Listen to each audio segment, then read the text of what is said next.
Hello, people. Welcome to the McKenna and Marson Hour. We're going to do a Q&A on artistic ideologies and belief. This is my niece, McKenna. Ain't she gorgeous? I know that's right. As am I. As am I. As am I. But shall we start without much ado? Okay, let's get right into the video. Without further ado, rather. Okay. Oops. Number one, who are you and what do you do? Who am I? Oh God, I've been toying with that question my whole life. I think I'm just beginning to understand who I am, and in a word, I'm an artist with a soul, and I'm trying to leave some body of work. I'm trying to bring some body of work into existence. Okay. That's what I'm trying to do. Number two, why do you do what you do? I do what I do because it makes my soul thrive. I feel alive. I feel vibrant. I feel connected to other people. It's a part of my humanity. I think we all have something to say. Okay, number three, how do you work? How do I work? I work in many mediums. I work in charcoals. I work in fabrics. I work in choreographing pieces. I work in collages. I even work in bringing people together who want to express who they are. I feel it's all a part of the collective, universal expression of humanity, if you will. And number four, what's your background?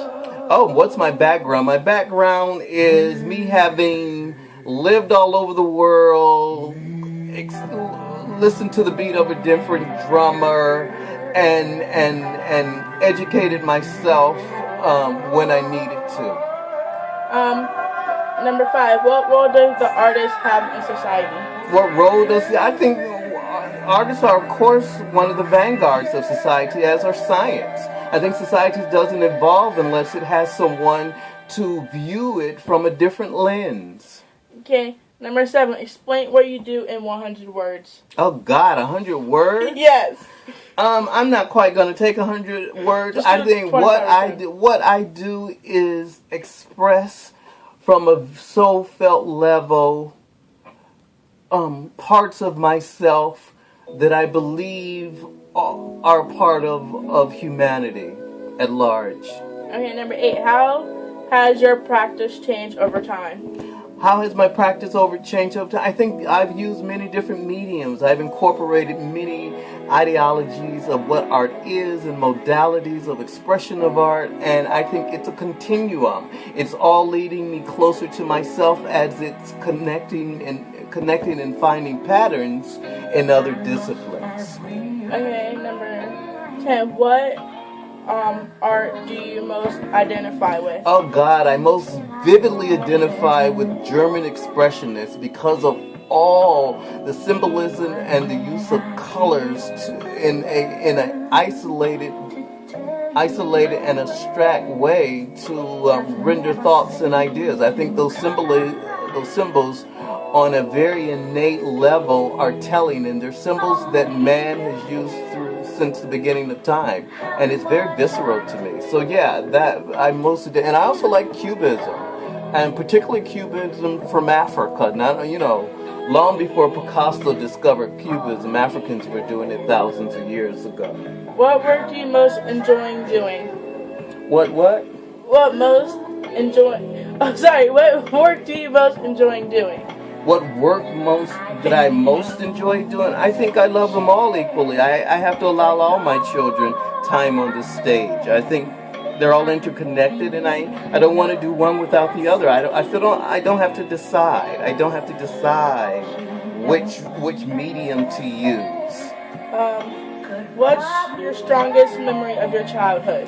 Oh, my strongest memory of my childhood is cutting the baby dolls of my cousin Vanessa's hair and making them new clothing.